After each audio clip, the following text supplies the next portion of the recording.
नमस्कार दोस्तों। प्रस्तुत करने जा रही हूँ लेखिका पूनम अहमद द्वारा लिखी हुई कहानी पन्नों पर फैली पीड़ा। तो आइए कहानी शुरू करते हैं। रात थी कि बीतने का नाम ही नहीं ले रही थी। सफलता और असफलता की आशा निराशा के बीच सबके मन में एक तूफान चल रहा था। ऑपरेशन थिएटर का टिमटिम करता बल्ब कभी आशंकाओं को बढ़ा देता, कभी दिलासा देता प्रतीत होता। नर्सों के पैरों की आहट दिल की धड़कनें तेज करने लगती।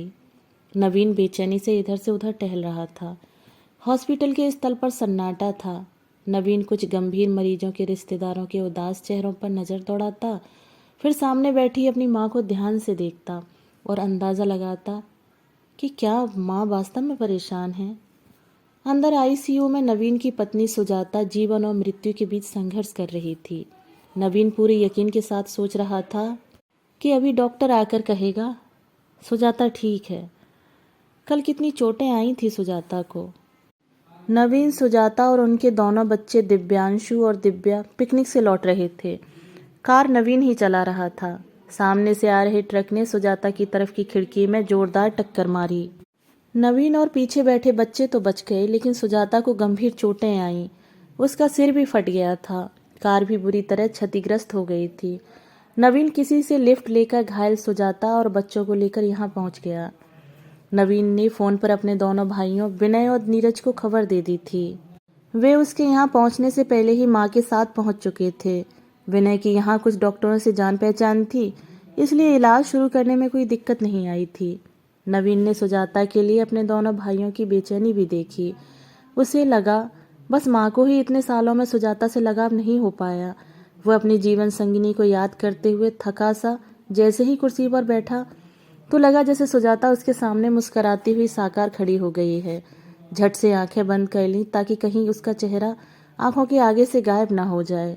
नवीन ने आंखें बंद की तो पिछली स्मृतियां दृष्टिपटल पर उभर आईं। 20 साल पहले नवीन और सुजाता एक ही कॉलेज में पढ़ते थे। दोनों की दोस्ती कब प्यार में बदल गई उन्हें पता ही नहीं चला। पढ़ाई खत्म करने के बाद जब दोनों की अच्छी नौकरी भी लग गई तो उन्होंने विवाह करने का फैसला किया। सुजाता के माता पिता से मिलकर नवीन को बहुत अच्छा लगा था। वे इस विवाह के लिए तैयार थे, लेकिन असली समस्या नवीन को अपनी माँ वसुधा से होने वाली थी। वह जानता था कि उसकी पुरातनपंथी माँ एक विजातीय लड़की से उसका विवाह कभी नहीं होने देंगी। उसके दोनों भाई सुजाता से मिल चुके थे और दोनों से सुजाता की अच्छी दोस्ती भी हो गई थी। जब नवीन ने घर में सुजाता के बारे में बताया तो वसुधा ने तूफान खड़ा कर दिया। नवीन के पिताजी नहीं थे। वसुधा चिल्लाने लगी, क्या इतनी मेहनत से तुम तीनों को पाल पोस कर इसी दिन के लिए बड़ा किया है कि एक विजातीय लड़की बहू बनकर इस घर में आए? यह कभी नहीं हो सकता। कुछ दिनों तक घर में सन्नाटा छाया रहा। नवीन माँ को मनाने की कोशिश करता रहा, लेकिन जब वे तैयार नहीं हुई तो उन्होंने कोर्ट मैरिज कर ली। नवीन को याद आ रहा था वह दिन जब वह पहली बार सुजाता को लेकर घर पहुंचा तो माँ ने कितनी क्रोधित नज़रों से उसे देखा था और अपने कमरे में जाकर दरवाज़ा बंद कर लिया था। घंटों बाद निकली थी और जब वे निकली सुजाता अपने दोनों देवरों से पूछ पूछ कर खाना तैयार कर चुकी थी। यह था ससुराल में सुजाता का पहला दिन। नीरज ने जबरदस्ती वसुधा को खाना खिलाया था।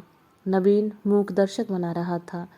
रात को सुजाता सोने आई तो उसके चेहरे पर अपमान और थकान के मिले जुले भाव देखकर नवीन का दिल भर आया था और फिर उसने उसे अपनी बाहों में समेट लिया था। नवीन और सुजाता दोनों ने वसुधा के साथ समय बिताने के लिए ऑफिस से छुट्टियां ले ली थीं। वे दिन भर वसुधा का मूड ठीक करने की कोशिश करते मगर कामयाब ना हो पाते। जब सुजाता गर्भवती हुई तो वसुधा ने ऐलान कर दिया, मुझसे कोई उम्मीद न करना, नौकरी छोड़ो और अपनी घर गृहस्थी संभालो। यह सुजाता ही थी जिसने सिर्फ माँ को खुश करने के लिए नौकरी छोड़ दी थी। माथी की त्योरियां कम तो हुई लेकिन खत्म नहीं। दिव्यांशु का जन्म हुआ तो विनय की नौकरी भी लग गई। वसुधा दिन रात कहती, इस बार अपनी जाति की बहू लाऊंगी तो मन को कुछ ठंडक मिलेगी। सुजाता अपमानित सा महसूस करती। नवीन देखता सुजाता माँ को एक भी शब्द नहीं कहती। वसुधा ने खूब खोजबीन करके अपने मन की नीता से विनय का विवाह कर दिया। नीता को वसुधा ने पहले दिन से ही सिर पर बिठा लिया। सुजाता शांत देखती रहती। नीता भी नौकरी पेशा थी। छुट्टियां खत्म होने पर वह ऑफिस के लिए तैयार होने लगी तो वसुधा ने उसकी भरपूर मदद की। सुजाता इस भेदभाव को देखकर हैरान खड़ी रह जाती। कुछ दिनों बाद नीरज ने भी नौकरी लगते ही सुधा से प्रेम विवाह कर लिया, लेकिन सुधा भी वसुधा की जाति धर्म की कसौटी पर खरी उतरती थी, इसलिए वे सुधा से भी खुश थीं। इतने सालों में नवीन ने कभी माँ को सुजाता से ठीक तरह से बात करते हुए नहीं देखा था। दिव्या हुई तो नवीन ने सुजाता को यह सोचकर उसके मायके रहने भेज दिया कि कम से कम उसे वहाँ शांति और आराम तो मिलेगा। नवीन रोज ऑफिस से सुजाता और बच्चों को देखने चला जाता और डिनर करके ही लौटता था। घर आकर देखता माँ रसोई में व्यस्त होती। वसुधा जोड़ों के दर्द की मरीज थी, काम अब उनसे होता नहीं था। नीता और सुधा शाम को ही लौटती थीं। आकर कहती, सुजाता भाभी के बिना सब अस्त व्यस्त हो जाता है। सुनकर नवीन खुश हो जाता कि कोई तो उसकी कद्र करता है। फिर विनय और नीरज ने अलग अलग मकान ले लिए, क्योंकि यह मकान अब सबके बढ़ते परिवार के लिए छोटा पड़ने लगा था। वसुधा ने बहुत कहा कि दूसरी मंजिल बनवा लेते हैं, लेकिन सब अलग घर बसाना चाहते थे। विनय और नीरज चले गए तो वसुधा कुछ दिन बहुत उदास रही। दिव्यांशु और दिव्या को वसुधा प्यार करती थी, लेकिन सुजाता से तब भी एक दूरी बनाए रखती। सुजाता उनसे बात करने के 100 बहाने ढूंढती, मगर वसुधा हाँ हूँ में ही जवाब देती। बच्चे स्कूल चले जाते तो घर में सन्नाटा फैल जाता। बच्चों को स्कूल भेजकर पार्क में सुबह की सैर करना सुजाता का नियम बन गया। पदोन्नति के साथ साथ नवीन की व्यस्तता बढ़ गई थी। सुजाता को हमेशा ही पढ़ने लिखने का शौक रहा। फुर्सत मिलते ही वह अपनी कल्पनाओं की दुनिया में व्यस्त रहने लगी। उसके विचार, उसके सपने उसे लेखन की दुनिया में ले आए। और दुख में तो कल्पना ही इंसान के लिए माँ की गोद है। सुबह की सैर करते करते वह पता नहीं क्या क्या सोचकर लेखन सामग्री जुटा लेती। पार्क से लौटते हुए कितने विचार, कितने शब्द सुजाता के दिमाग में आते, लेकिन अक्सर वह जिस तरह सोचती, एकाग्रता के अभाव में उस तरह लिख नहीं पाती। पन्ने फाड़ती जाती। वसुधा कभी उसके कमरे में न झांकती। बस उन्हें कूड़े की टोकरी में फटे हुए पन्नों का ढेर दिखता तो शुरू हो जाती।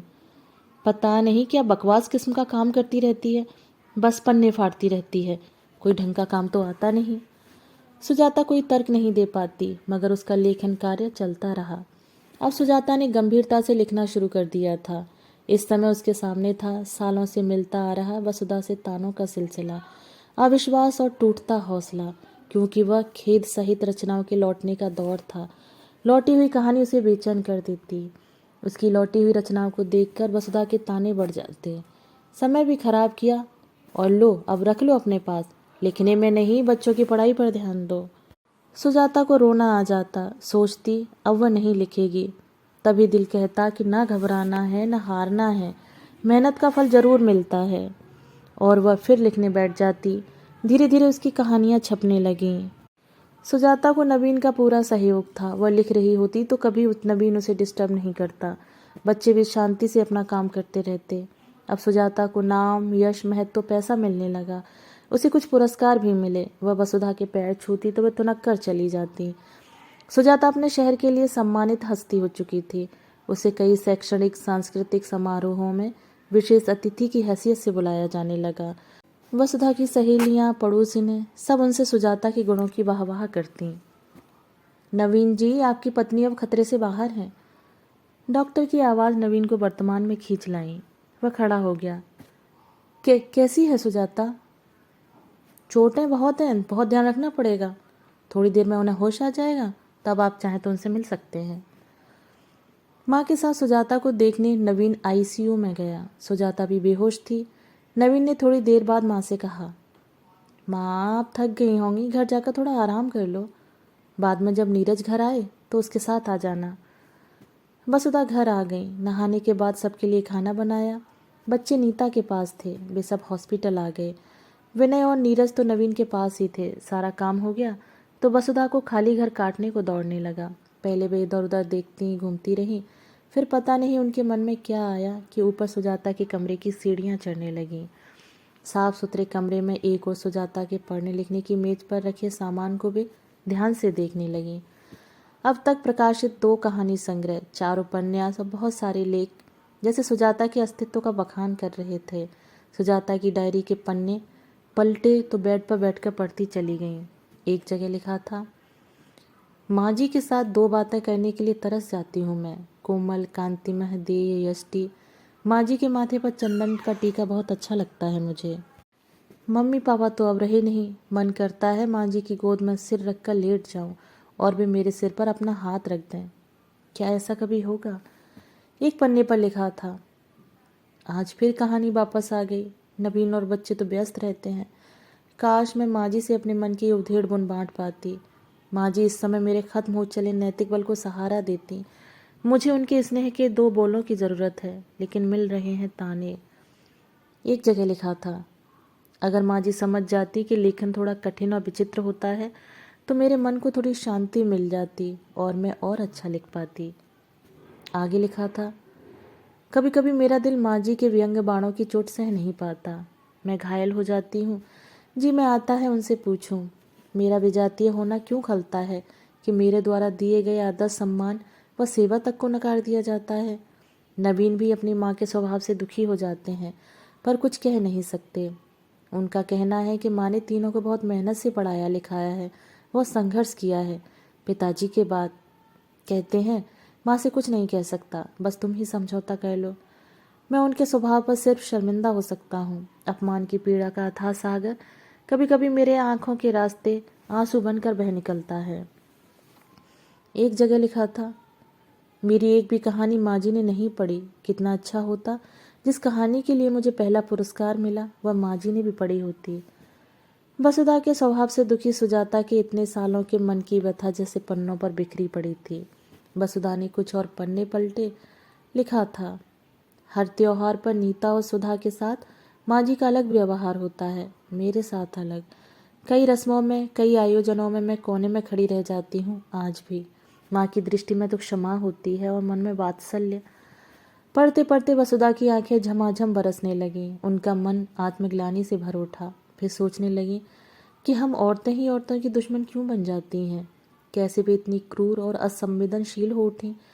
यह क्या कर बैठी वे।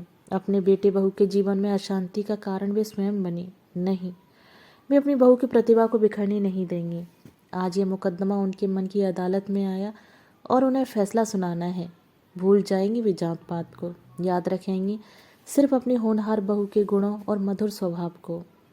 वसुधा के दिल में स्नेह उदारता का सैलाब सा उमड़ पड़ा।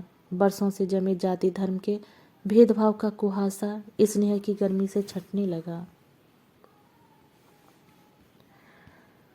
दोस्तों, अभी आप सुन रहे थे पूनम अहमद द्वारा लिखी हुई कहानी पन्नों पर फैली पीड़ा। दोस्तों, कहानी आपको कैसी लगी? कहानी के विषय में अपने विचार कमेंट बॉक्स में साझा जरूर कीजिएगा। धन्यवाद।